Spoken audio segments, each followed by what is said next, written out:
केंद्र ने पराली जलाने पर जुर्माने को दोगुना कर दिया है। नए फैसले के मुताबिक 2 एकड़ से कम जमीन वाले किसानों को 5,000 रुपए, 2 से 5 एकड़ जमीन वाले किसानों को 10,000 रुपए और 5 एकड़ से अधिक जमीन वाले किसानों को पराली जलाने पर 30,000 रुपए जुर्माना देना होगा। बता दें कि बीते महीने के आखिरी में सुप्रीम कोर्ट ने भी पराली जलाने से प्रभावित राज्य सरकारों को कम जुर्माने के लिए फटकारा था। इसके बाद केंद्र ने जुर्माने की राशि बढ़ाई है। ये नियम राष्ट्रीय राजधानी क्षेत्र और आसपास के क्षेत्रों में वायु गुणवत्ता प्रबंधन आयोग अधिनियम 2021 के तहत संशोधित किए गए हैं। अधिनियम की धारा 25 की उप धारा 2 के खंड H का हवाला देते हुए केंद्र सरकार ने इन नियमों को संशोधित करते हुए राष्ट्रीय राजधानी क्षेत्र और आसपास के क्षेत्रों में वायु गुणवत्ता प्रबंधन आयोग संशोधन नियम 2024 के रूप में पारित किया है। आपको बता दें कि राजधानी दिल्ली की हवा लगातार खराब होती जा रही है।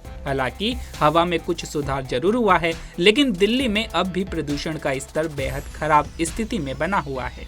केंद्रीय प्रदूषण नियंत्रण बोर्ड के मुताबिक कुछ दिन से दिल्ली में एयर क्वालिटी इंडेक्स में सुधार हो रहा है, लेकिन बुधवार को दिल्ली में AQI का स्तर 352 पर था।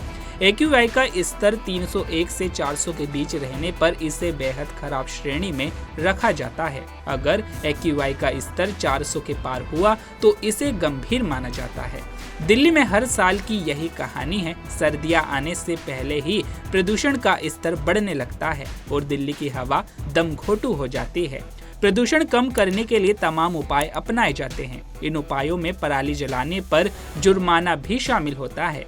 पराली जलाने की घटनाओं को कम करने के लिए केंद्र सरकार ने जुर्माना बढ़ा दिया है। आमतौर पर दिल्ली में प्रदूषण बढ़ने की बड़ी वजहों में से एक पराली जलाने को भी माना जाता है, लेकिन इस स्टडी से पता चलता है कि पराली जलाने से दिल्ली में उतना प्रदूषण नहीं पड़ता जितना शोर मचाया जाता है। Centre for science and environment ने दिल्ली के वायु प्रदूषण पर एक स्टडी की है। इस स्टडी में बताया है कि दिल्ली में जो प्रदूषण बढ़ता है उसमें पराली की हिस्सेदारी सिर्फ 8.2% है। दिल्ली में 30% से ज्यादा प्रदूषण लोकल सोर्स की वजह से बढ़ता है, जबकि NCR जिलों की वजह से लगभग 35% प्रदूषण बढ़ता है। बताया जा रहा है कि प्रदूषण को रोकने के लिए कई तरह की पाबंदियां तो लगा दी जाती है, लेकिन तब भी इसका असर दिखाई नहीं पड़ता। इसकी वजह है गाड़ियां।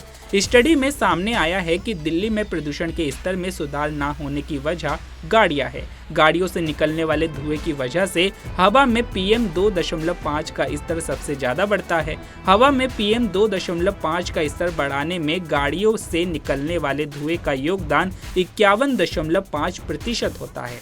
तो अभी के लिए केवल इतना ही। ऐसे ही तमाम खबरों के लिए बने रहिए पंजाबकेसरी.com पर। नमस्कार।